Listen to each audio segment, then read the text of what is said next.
Dalam kehidupan kita ini seringkali memang kita diperhadapkan kepada berbagai-bagai persoalan, ya, berbagai-bagai persoalan, dan itu tidak akan pernah surut, tidak pernah berhenti, selalu ada aja.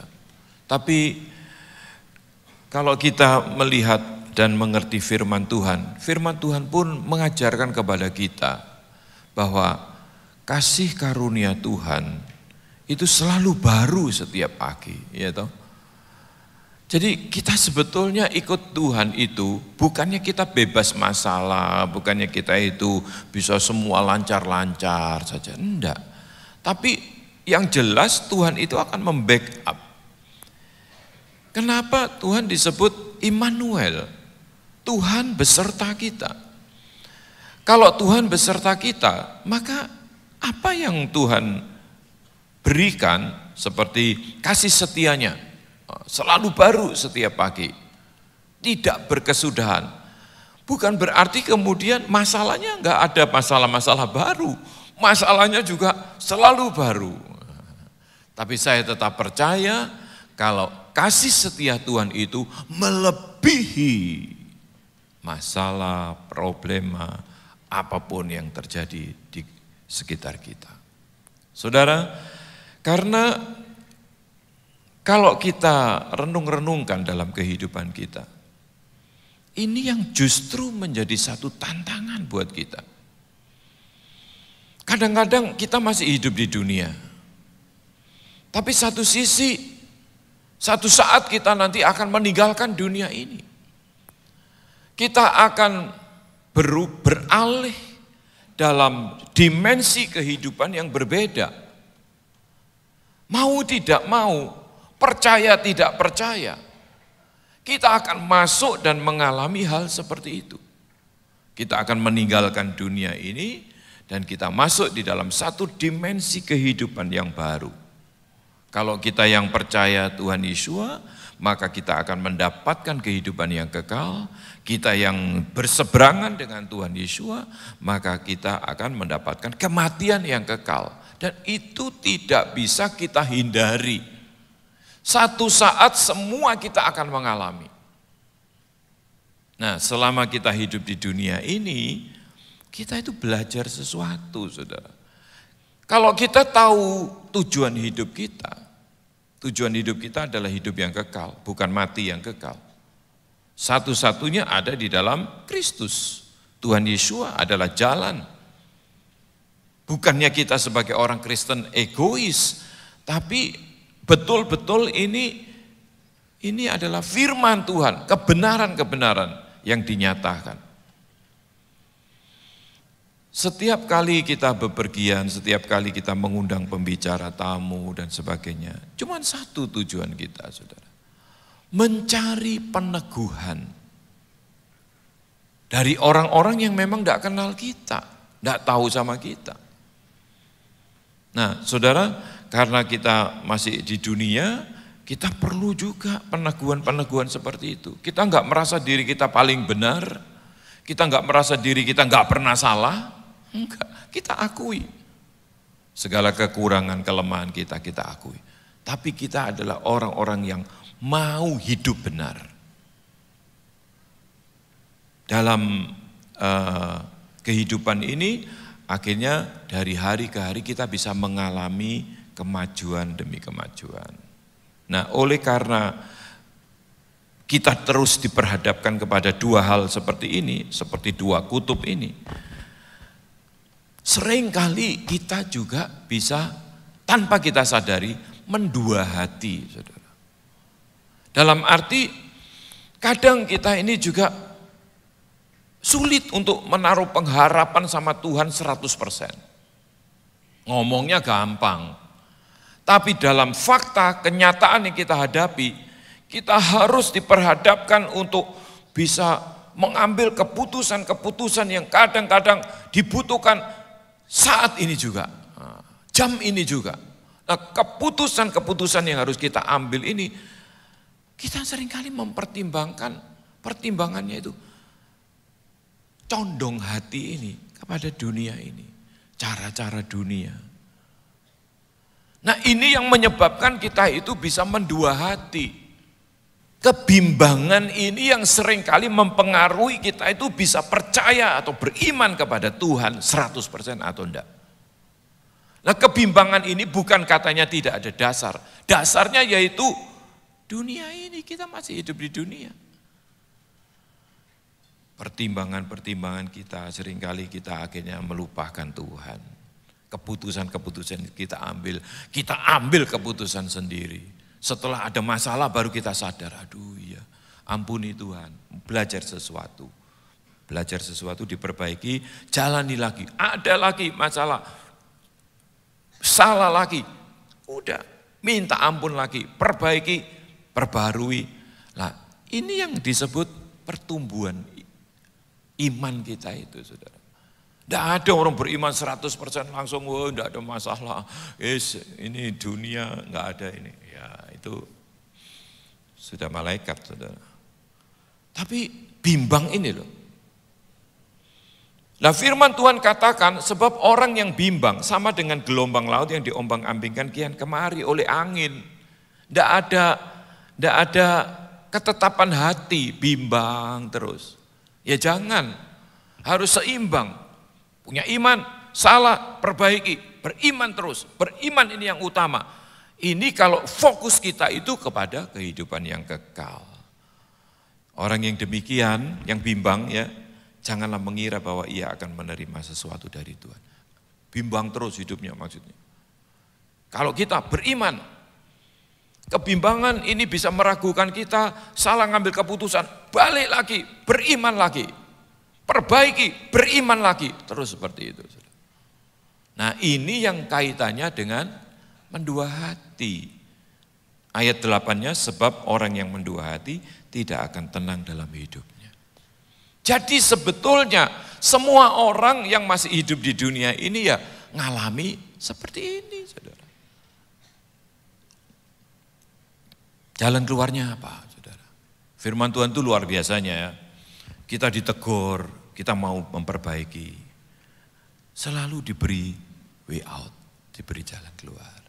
Jalan keluarnya sama di Yakobus tapi pasal 4 ayat yang ke-8. Di situ dikatakan, mendekatlah kepada Elohim dan ia akan mendekat kepadamu. Tahirkanlah tanganmu, hai kamu orang-orang berdosa, dan sucikanlah hatimu, hai kamu yang mendua hati. Enggak dosa berzina, enggak dosa bunuh, enggak dosa apa. Mendua hati saja. Tuhan berkata, sucikanlah hatimu. Wow. Kadang-kadang kita cuma mikir dosa itu berzina, cabul, membunuh, berdusta. Mendua hati ini, saudara. Tuhan berikan way out-nya. Sucikanlah hatimu. Saudara,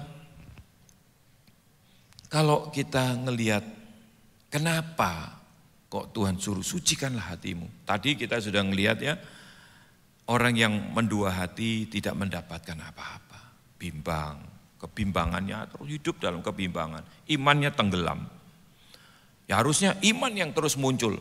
Kebimbangan ada mempengaruhi, salah langkah, perbaiki, beriman lagi. Perbaiki, beriman lagi. Terus iman ini yang harus terus muncul di atas.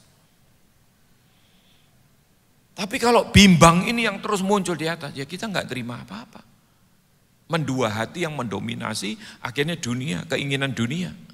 Karena itu Tuhan berkata, sucikanlah hatimu. Kenapa saudara? Suruh hatinya yang disucikan. Kalau kita hubungkan dengan ayat yang lain, sucikanlah itu, ya, kata sucikanlah itu. Dengan dihubungkan dengan Matius pasal 5 ayat yang ke-8, di situ dikatakan berbahagialah orang yang suci hatinya, karena mereka akan melihat Elohim. Jadi kalau orang yang mendua hati disuruh menyucikan hatinya, kalau enggak bisa melihat Tuhan. Tidak bisa melihat kasih setia Tuhan lebih besar. Tidak bisa melihat Tuhan lebih baik. Tidak bisa melihat Tuhan itu luar biasa dan seterusnya. Sepulangnya kami dari Holy Land ini, semua peserta bisa melihat Tuhan luar biasa. Kasih setia Tuhan luar biasa. Meskipun kita diperhadapkan kepada kayak gitu. Semua yang ditakutkan terjadi. Ada seseorang yang juga ikut waktu itu, mau ketemu karena keluarganya ikut. Tidak masalah dari Surabaya, Hongkong, Tel Aviv. Nanti kalau dari Tel Aviv kita semua rombongan sudah di sana, tidak ada penerbangan kembali, bambung ya di Israel. Tidak ada kejadian seperti itu di dalam Tuhan, saudara. Ya waktu itu saya sudah bilang begini, ya kalau sudah begitu ya kita harus pasrah aja. Dan kita ngelihat ini perusahaan internasional, dia pasti bertanggung jawab. Saya sudah jawab begitu, saudara. Berangkat 22, 23 nyampe di sana, 24 di stop penerbangan dari Tel Aviv ke Hong Kong. 24 sampai 29, 24 Februari sampai 29 Maret. Di stop. Wah, benar kejadian. Tapi itu di antara kita, kami ngomong enggak dilontarkan ke peserta semua, enggak saudara. Kami tetap jalan seperti biasa. Hanya beberapa orang aja ngomong waktu makan. Ya gini, ayo wis percaya, kita doakan, kita doakan juga. Ya, saya berdua sama istri berdoa, Tuhan berikan jalan keluar ini. Besok kabarnya. Ternyata waktu makan pagi kita ngobrol-ngobrol, udah ada Royal Yordan, nanti kita ke Amman dulu, dari Amman kita ke Bangkok, dari Bangkok ke Hong Kong, dari Hong Kong Jakartanya itu dengan KT Pasifik tapi jatuh di Jakarta, saudara.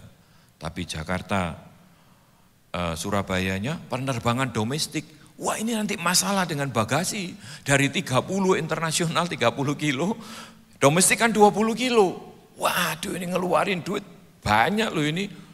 Lah semua berkembang kopernya saudara.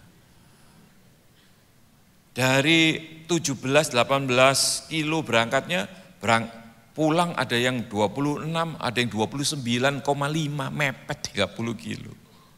Berkembang begini, ini masalah ini nanti di bagasi. Oke, oh ya betul ya, kontak lagi di Indonesia. Oh ini tolong diperjuangkan ini. Dapat berita lagi.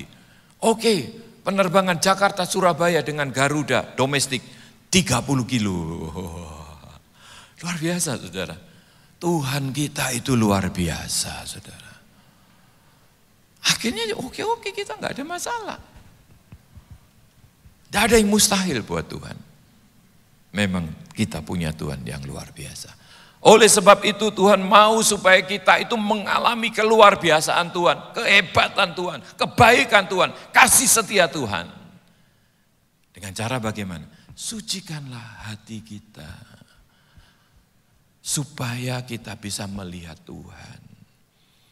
Orang kalau nggak suci hatinya, nggak bisa ngelihat Tuhan. Ngelihat Tuhan itu bukan terus dalam penglihatan, dalam mimpi, dalam apa ngelihat. Enggak saudara. Saudara bisa ngelihat pertolongan Tuhan dalam kehidupan saudara. Saudara melihat Tuhan itu. Saudara bisa mengakui Tuhan itu baik, Tuhan menyertai, Tuhan luar biasa. Itu saudara sudah melihat Tuhan di situ. Tapi kalau kita kepahitan, kita biarkan, kemudian kita orang misalnya ngalami gini, iya dia, kalau saya enggak, Tuhan itu gak adil, pilih kasih. Ya ke gereja hanya karena, ya saya Kristen aja ke gereja. Tapi gak bisa ngelihat Tuhan. Saudara, saya sampaikan kepada saudara hari ini, jangan pernah mendua hati. Caranya bagaimana? Sucikan hati kita. Bereskan, jangan ada ganjalan-ganjalan sama Tuhan. Tuhan kita itu luar biasa, kasih setianya selalu baru setiap pagi. Masalah datang setiap pagi, setiap hari baru, ya. Tapi kita tetap percaya di dalam Tuhan, dalam penyertaan Tuhan, kasih setia Tuhan itu melebihi semua masalah-masalah yang kita hadapi. Sehingga kita tetap bisa ngelihat Tuhan.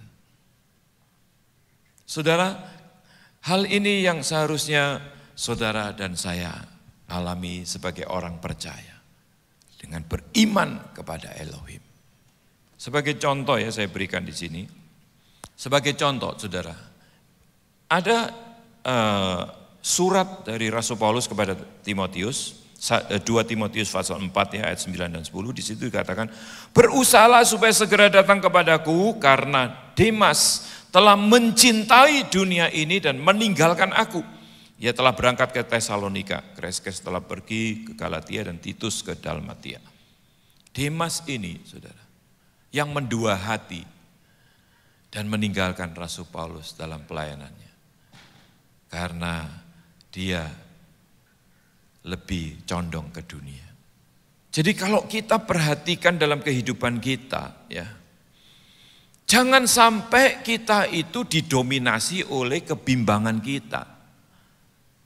Sehingga kita terus terombang-ambing.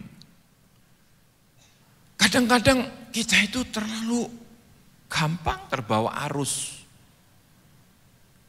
Jadi sebetulnya saudara, kadang-kadang kekhawatiran kita, kecemasan kita, itu melebihi kasih setia Tuhan. Itu orang yang tidak bisa melihat Tuhan. Orang yang bisa melihat Tuhan, tetap percaya bahwa kasih setia Tuhan itu melebihi semua masalah kita, semua problema kita, semua persoalan kita. Kasih setia Tuhan. Karena Tuhan selalu, kalau kita terus iman kita yang kita pakai saudara. Karena fokus hidup kita itu adalah hidup yang kekal. Jadi iman ini yang harus mendominasi. Jangan kebimbangan kita. Seperti Demas ini nanti. Karena mencintai dunia. Salah enggak? Ya karena masih hidup di dunia. Kecenderungan manusia itu juga seperti Demas ini. Mencintai dunia. Kadang-kadang tanpa sadar. Oleh sebab itu kalau kita membaca firman Tuhan, kita berdoa, kita beribadah, kita diingatkan kembali. Supaya kita tetap fokus kepada tujuan hidup yang kekal itu, saudara. Tapi begitu orang sudah kendor dibiarkan. Akhirnya dia nggak punya kekuatan apa-apa. Sama seperti latihan jasmani. Rasul Paulus kan berkata, meskipun latihan jasmani itu sedikit faedahnya, latihan rohani, latihan ibadah itu. Ibadah itu latihan rohani, saudara. Kalau tubuh ini kita tanpa ada latihan-latihan yang dari otot-otot kita dan sebagainya. Kadang-kadang kita barang kita jatuh di bawah terus ngambil gitu, tahu kecetit. Waduh, karena kurang latihan. Kalau saudara sering latihan, Bu, saudara bisa gini-gini enggak ada masalah, saudara. Sama secara rohani, ibadah ini salah satu latihan kita. Berdoa, baca firman itu latihan. Pada saat kita menghadapi sesuatu, kita bisa enggak kecetit lah, enggak kecepit uratnya, enggak. Iya toh. Kadang-kadang kita itu loh, Pak, nyeretin tali sepatu aja tahu-tahu gini. Aduh. Kurang latihan itu. Salah tidur gitu sudah, bangun tidur sudah udah kalau noleh dipanggil gitu nggak noleh gini ya. Kenapa? Kurang latihan, saudara. Secara rohani kita juga perlu melatih.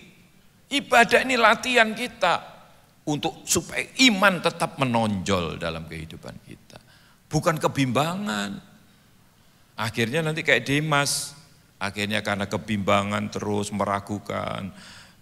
Wah, ikut Rasul Paulus ini makan ya pas-pasan semua serba ini.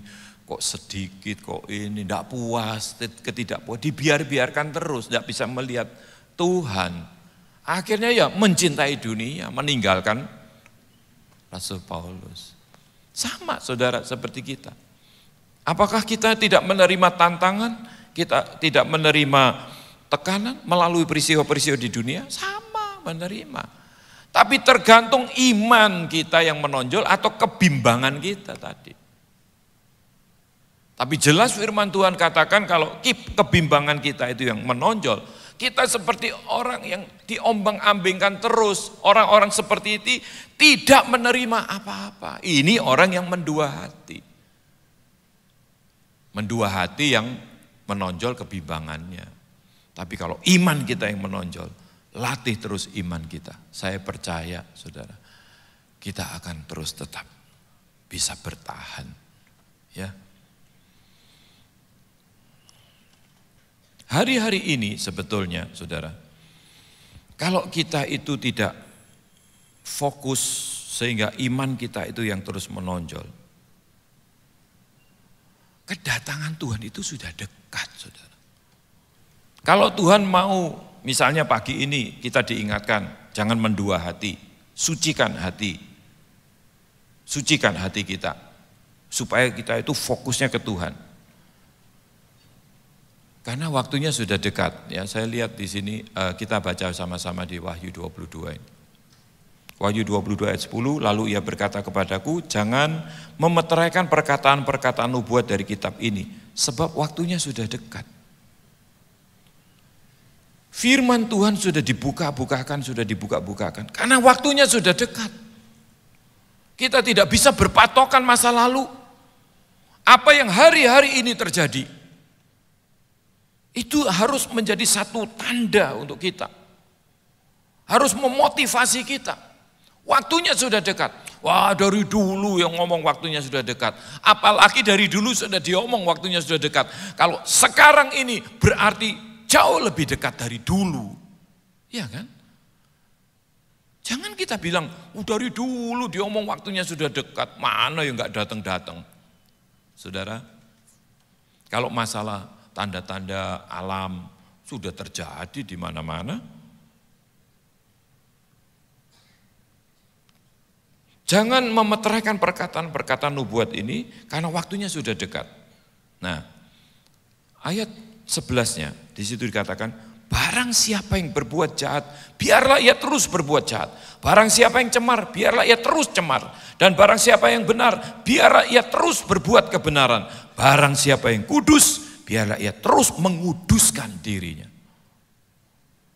Saudara, kita yang bisa melihat Tuhan, kita yang bisa melihat tanda-tanda, kita yang bisa tahu waktunya sudah dekat. Jangan kita terus akhirnya fokusnya beralih ke dunia. Kuduskan terus, menguduskan diri terus, hidup terus dalam kebenaran, terus dalam kebenaran. Karena waktunya sudah dekat. Gak ada alasan lagi buat kita. Untuk kita ini santai-santai dalam arti, masih lama, bangunnya aja belum kok. Nah itu hal-hal yang ada sesuatu yang, ya ini saya secara global aja, detailnya dengan adanya pemerintahan Amerika, Presiden Amerika sekarang, apa yang mereka lakukan. Saudara, kita kan tidak tahu secara politis apa yang terjadi. Kami sempat yang dulu sulit untuk bisa masuk ke lokasi The Dome of the Rock atau Al-Aqsa. Sulit, sekarang dibuka. Kami masuk keliling, kita lihat. Dulu sudah dibuka memang, tapi berapa waktu itu nggak bisa masuk, susah. Tapi sekarang sudah dibuka lagi. Kenapa? Nah itu ada deal-deal di antara mereka. Yang jelas memang waktunya sudah dekat. Saudara. Pembangunan bait suci, kalau itu dimulai dengan misalnya kurun waktu Perdana Menteri yang sudah terpilih ini, dengan dia bilang kalau saya terpilih lagi, pembangunan bait suci akan dilaksanakan. Berapa tahun? Dia menjabat Perdana Menteri dulu, berapa tahun?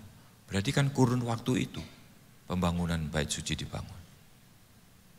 Apakah kita masih mau terus cemar, yang jahat masih terus jahat? Tapi kita mau ikut, biarlah ia terus, yang barang siapa yang benar, biarlah ia terus berbuat kebenaran.